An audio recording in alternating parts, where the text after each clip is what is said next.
Okay, so to finish properties of log functions, let's just talk about the properties. And you may have learned these in algebra. The log of a base a is 1, so the log of 5 base 5 is 1. Also, you can think of the natural log of e is 1, and the common log of 10 would be 1. Log of 1, any base, is 0, so the log of 5 base 1 would be 0. The log of a to a power base a is just the power, so the log of 5 to the 7 base 7 would just be 7. The log of a product base a is just the sum of the logs, so the log of 2x base 3 could be written as the log of 2 base 3 plus the log of x base 3. The log of a quotient base a is the difference of the logs. So if you had the log of x over 4 base 2, you could write that as the log of x base 2 minus the log of 4 base 2. The log of something to a power where the base of the exponential expression and the base of the log are different numbers. Up here they were the same, but if they're different numbers, then you can write that as the power times the log, or just the power times the log. So if I want the log of 7 to the 5th base 3, well, since this is base 7, this is base 3, I can't use the property number 3, but I can write it as 5 times the log of 7 base 3. Also, if two logs are equal, then their arguments are equal. So if log of m base a equals log of n base a, then m must equal n. That can come in handy in solving equations like this, because if you have the log of 2x minus 5 base 2 equal to the log of 5x plus 2 base 2, then you could just set the arguments equal and then solve for x. Also, if you have two things that are equal, sometimes it's good to be able to say that their logs are equal. So if you have 4 to the 2x equal 32, then you could take the log of both sides using any base you wanted to and set the two logs equal to one another. And then finally, if you have a times the log of p base a, where the base of the log and the base of the exponent are the same, that's going to equal p. So here you have 3 times the log of 2x base 3, so here's the base 3 and the exponential base is 3, so the answer would be 2x. And then there's one other property called the change of base formula, where if you wanted to change the log of x base a to a different base, you could write it as log of x base b over the log of a base b, where b is just any base you choose. So that's helpful in evaluating logs of other bases using a calculator, because if you wanted the log of 235 base 7, in other words, 7 to what power equals 235, then you could say the common log of 235 over the common log of 7, or you could say the natural log of 235 over the natural log of 7, and either way you would get approximately 2.8. Now, you can use log properties to simplify expression that involve logs. So, like if you wanted to simplify this expression into a combination of logs, the first thing I'd do is I'd write the radical as a power. So square root of z I'll write as z to the 1/2. And then I'll think of this as the log of m divided by n. So log of m over n, remember, is the log of m minus the log of n. And then I can take each of these two, and these are their arguments are products. So the log of x squared y cubed is the log of x squared plus log of y cubed. And then log of w times z to the 1/2 would be log of w plus log of z to the 1/2. Now notice I put braces here so that I make sure I distribute the minus. So you got to be careful there. And then I can use the power rule. The log of x squared is equal to 2 times the log of x base 3. The log of y cubed is equal to 3 times the log of y base 3. And then just distribute the minus here. And then of course the log of z to the 1/2 is equal to 1/2 log of z base 3. You can go the other direction too. You notice here you can write this as a single log. So if you reverse the power rule, you'll get this will become the common log of x to the 1/3 and then this will become the common log of y squared, and then this will become the common log of z cubed.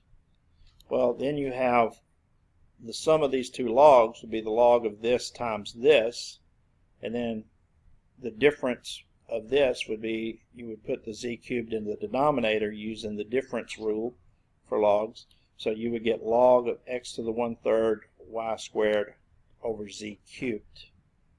Okay, I'll finish this with some exponential equations and show you how you can solve exponential equations. 8 to the x plus 3 equals 500. You could solve that by just applying the common log to both sides. And then when you do, you'd have, you can use your log property and bring this exponent down. So it would be x plus 3 times the common log of 8 equals log of 500. Then you could divide both sides by log of 8, and you get x plus 3 equals log of 500 divided by log of 8. And then finally, x would equal the log of 500 over log of 8 minus 3. And then you just grab your calculator and get your answer. Now, it can be more complicated, especially if you have variable exponents on both sides. But here I have the natural log of, here if I take the natural log of both sides, I can get the exponents to come down. So take the natural log of both sides, and then that allows me to, let's make that a +1, because I think, okay, let's say that's +1. Alright, so the natural log of 3 to the 2x plus 1 equals the natural log of 7 to the x plus 2. Well, then you bring the 2x plus 1, and you get 2x plus 1 times natural log of 3, and then this is x plus 2 times natural log of 7. Well, if you distribute the natural log of 3, you get 2 natural log of 3 times x plus natural log of 3. If you distribute the natural log of 7, you get natural log of 7 times x plus 2 times natural log of 7. Well, now this term has an x in it, and this term has an x in it. So if we put them on the same side, we'll get 2 natural log of 3x minus natural log of 7x. This natural log of 3, I can move it to the other side and get 2 natural log of 7 minus natural log of 3. Then that allows me to factor the x out. So I get x times this expression equals this expression. So all I have to do is divide by this factor, divide this factor into this one to get the answer. And that's going to give me, if you put it in a calculator, you should get 11.114. Okay, couple more.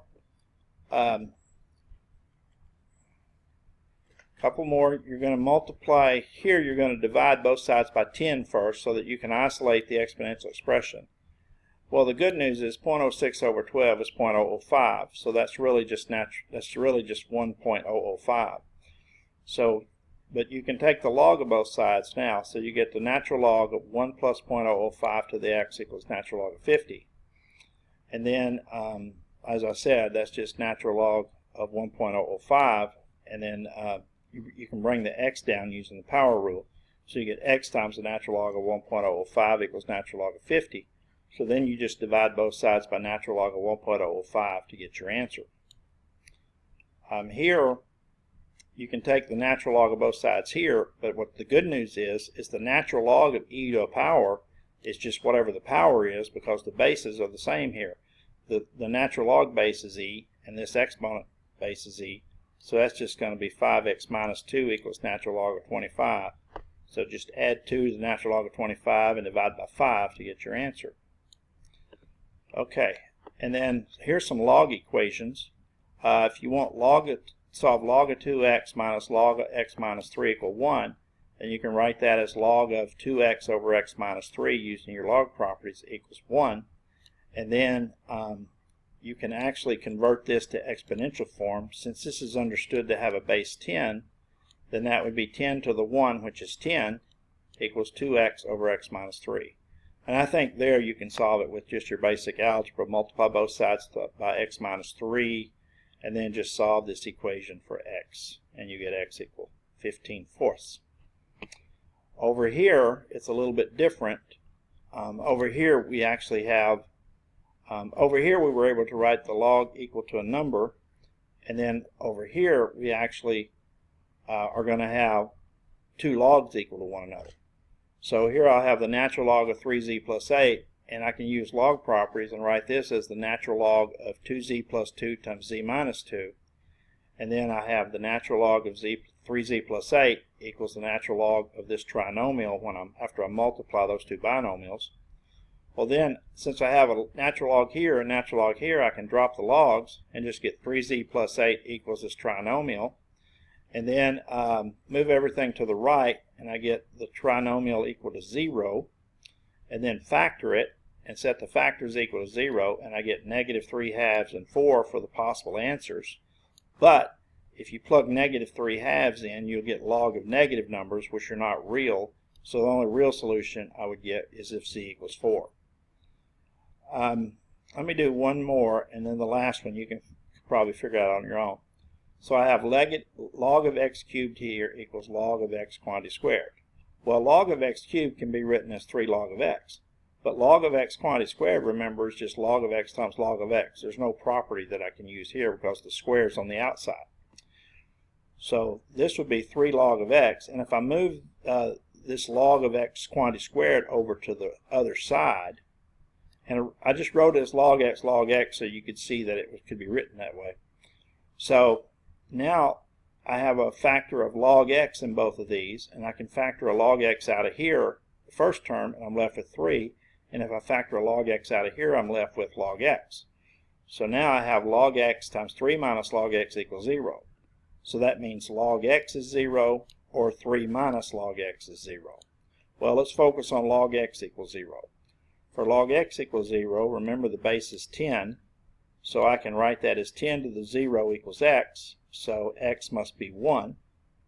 And then this one would be equivalent to saying log x equals 3, and again, base 10, so 10 to the 3rd power would equal x, so x would equal 1,000. And then the last one, this is 10 to the log of 2a minus 7 base 10. And actually, I guess I should have called that x because I used x down here. But anyway, 10 to the log of 2x minus 7, all that is just 2x minus 7 because the base of the log and the base of the exponent is the same. So I have 2x minus 7 equal 8, and that's pretty easy to solve. Just add 7, divide by 2, and you get x equal 15/2. Now, I hope you enjoyed this introduction to exponential and log functions because many calculus instructors will not give you this before they get into the formulas for derivatives and integrals of exponential and log functions.